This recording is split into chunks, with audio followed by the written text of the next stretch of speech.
ऐसे भी ना मनुष्य को प्रतिदिन हवन करना चाहिए, रोज हवन करना चाहिए। कौन कौन करते हो हवन? हाथ ऊपर करो तो।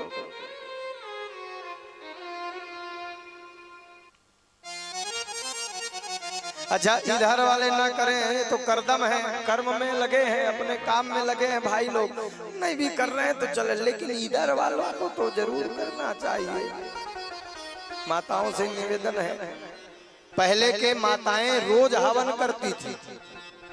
हाँ, हमारी दादी, हमारी माता श्री। अब आजकल के हवन हवन है, करना नहीं है। अब पहले कैसे हवन होता था? अच्छा, हवन कुंड बना के ही हवन करो, ऐसा नहीं कह रहा हूं बड़ा सा हवन कुंड बनाओ, ऐसा नहीं है।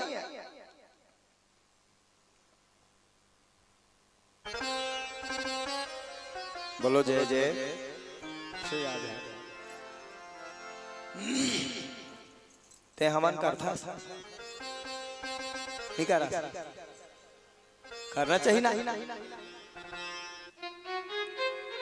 पहले के जमाने में रोज हवन किया करते थे लोग, मेरी माता जी करती थी।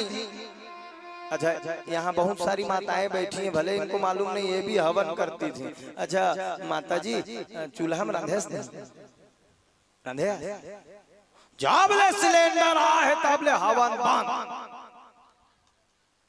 पहली जमाना में हवन हो, ऐसा थोड़ा सा चावल निकाल कर भोजन जब पक जाता था तो थोड़ा घी मिला करके आग में डाल देते थे, हो गया हवन। कुंड बनाने की आवश्यकता नहीं, हो गया हवन। अब सिलेंडर का जमाना आया, हवन बंद। अच्छा, जब तक हवन होता रहेगा संसार में तब तक के सब कुछ बढ़िया चलता रहेगा। याद रखना, जिस दिन बंद हो जाएगा हवन उस दिन सब कुछ नष्ट हो जाएगा। इन केन प्रकारेण हवन होते रहना चाहिए। हवन होता है तो जल की वृष्टि होती है, जल की वृष्टि होती है तो खेती होती है, और खेती होती है तो पेट भर भोजन मिलता है। हवन बंद हो जाएगा तो टेटंग जाओगे। मेरे परम पूज्य गुरुदेव भगवान संत श्री कवि पवन दीवान जी महाराज बड़ी मीठी बात कहा करते थे, संसार में जब तक होत रही हवन, संसार में जब तक होत रही हवन तब तक हवन सबे झन हवन। संसार में होत रही हवन तब तक हवन सबे झन हवन। जे दिन बंद हो जाही हवन तक हवन, फिर कैसे हवन, फिर काय करत हवन? इसलिए हवन होते रहना चाहिए।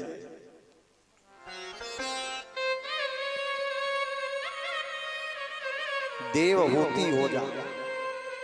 अभी भी अब सिलेंडर का जमाना है तो मेरी माओं से निवेदन है कि घर में एक छोटा सा चूल्हा जरूर रखो,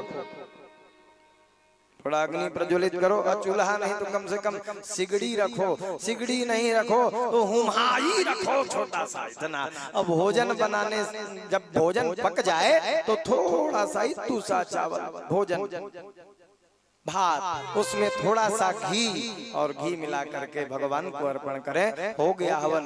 मैं आपको कुंड बना के हवन करने की विधान नहीं निवेदन कर रहा हूं, प्रतिदिन देवहूति बनने का प्रयास करें। देखना, जिस घर में प्रतिदिन, पहले के जमाने में तो लोग क्या करते थे, मुट्ठी निकालते थे। मुट्ठी किसी को मालूम है? मुट्ठी है? एक दो और कोई इधर वाले पहले के जमाने। अच्छा, हमको बुलाते थे लोग, महाराज मुट्ठी लगे लाजब। चावल जब धो कर आप डाल दिए बर्तन में, वहां से एक मुट्ठी निकाल करके एक मटकी रखते थे, उस मटकी में एक एक मुट्ठी डालते जाते। जब मुट्ठी भर जाता था, मटकी भर जाता था, तो किसी विद्वान को, किसी ब्राह्मण को या किसी गरीब को दान किया करते थे। मेरी माताओं से निवेदन है, आप जिस दिन देवहूति बन जाओगे ना, उस दिन कपिल नारायण भगवान को आना पड़ेगा, फिर से आना पड़ेगा। देवहूति का विवाह करदम जी के साथ में कर दिया गया। देवहूति का विवाह करदम ऋषि के साथ कर दिया गया। दोनों के दोनों रहने लगे। आहा, 1 महीना, 2 महीना, 6 महीना बीता विवाह को। करदम और देवहूति दोनों के दोनों साथ में रहने लगे आश्रम में। देवहूति में, राजमहल में रहने वाली देवहूति अपने पति के साथ आश्रम में रह रही। 6 महीना बीता। बड़े ध्यान से सुनिएगा मेरी बात। साल भर ले दे के बीता था। करदम जी तपस्या करने के लिए तल्लीन हो गए। बोलो जय जय श्री राधे। अच्छा बताओ, बिहाव होए मात्र 1 साल होए और पति कहूं तपस्या करे। अच्छा, आज की कोई पत्नी रहेगी भारी तापसी बने हम 9 2 11 करात रहा तपस्या, हम चले, कोई रहने वाली नहीं है। बताइए, देवहूति जैसी पत्नी मिल जाए, रोज झाड़ू लगाए। अच्छा, काल उठ जाएंगे, परसों उठ जाएंगे। अब करदम जी ओम नमो भगवते वासुदेवाय नमः एकांत में बैठ करके आश्रम के सामने ही समाधि उनकी लग जाती है, तपस्या करने लगते हैं। अच्छा, पूजा एकांत में होती है, पूजा एकांत में करना चाहिए। अच्छा, जब आप मकान बनवावे ना तो पूजन का एक अलग से कक्ष होना चाहिए। बोलो जय जय श्री राधे। जहां आप हो, सिर्फ और सिर्फ आप हो पूजन कक्ष में जब पूजन करने बैठे। लोग कहते हैं भगवान हमारी सुनते नहीं है, सुनते नहीं है। मैं निवेदन करूं इस व्यासपीठ से, जिस दिन आप एकांत में अपना वक्तव्य मेरे बांके बिहारी सामने कहीं रख देंगे हृदय से, मेरे बांके बिहारी जरूर सुनेंगे, क्योंकि बिनु पगु चलई सुने बिनु काना, अकर बिनु कर्म करे विधि नाना, आनंद रहित सकल रस भोगी, बिनु बाणी बक्ता बड़ जोगी।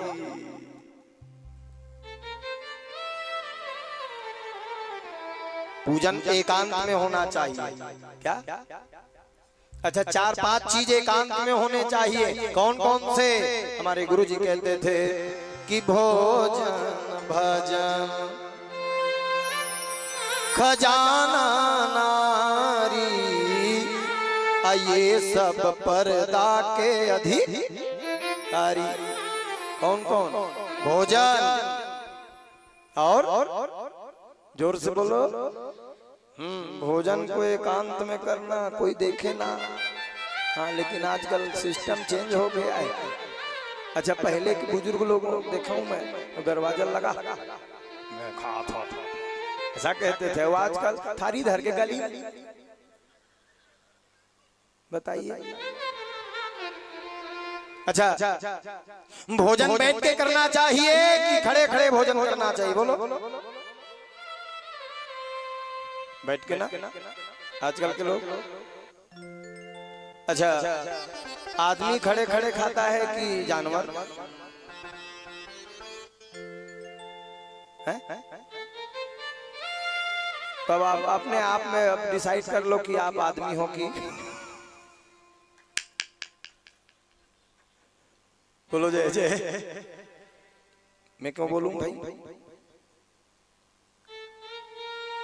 बैठ जाइए, बैठ के भोजन करिए, प्रेम से पाइए। आजकल लोग कहते हैं महाराज मुझको शुगर हो गया है, डायबिटीज है, महाराज मुझको बीमारी है, मुझको उदर की समस्या है, मैं रोग ग्रसित हूं, कोई उपाय बताइए। कहां से नहीं होगा साहब। आजकल जगह जगह बफेलो हो गया है, बफेलो उखरनावे है बफेलो। बफेलो का मतलब भैंस। तो आजकल भैंस सिस्टम से लोग खा रहे हैं।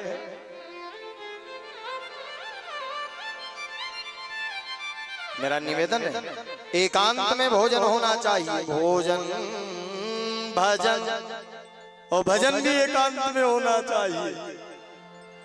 जब भगवान की आराधना करें, भक्ति करें, साधना करें, एकांत में पूजन का कक्ष एकांत में होना चाहिए। और मान लीजिए आप कहीं चौहट में पूजा करेंगे तो सुनने वाले नहीं है। बोलो जय जय श्री राधे। इसलिए चरियारी में पूजा न हो, चौहट में पूजा नहीं होना चाहिए। अच्छा, जब पूजा करने बैठो, यहाँ भाइयों से भी निवेदन है, पीछे जितने मेरे भाई बैठे हैं और जितनी मेरी माताएं बैठी हैं, जब भी पूजा करने बैठो तो दरवाजा लगा दो और कान में 2 ठो मस्त राम मस्ती में आग लगे। जो होगा सो देखा जाएगा।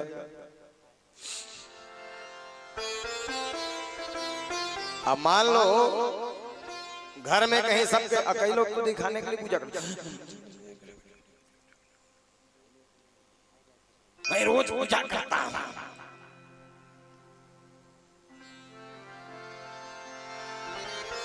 दिखाना नहीं साहब। अच्छा, ऐसे ऐसे भक्त हैं जिन्होंने भगवान को भी वार में बांट दिया। सोमवार को शंकर जी आएंगे, मंगलवार को नहीं आ सकते। बेन है का हो गजेन जी? गुरुवार को लक्ष्मी जी आएंगे, शुक्रवार को नहीं आ सकते। बताइए, संपत्ति का बंटवारा करता ही है, आचार विचार आहार व्यवहार का बंटवारा करता ही है, लेकिन भगवान को भी बांट दिया है। बोलो जय जय। भगवान को न बांटिए।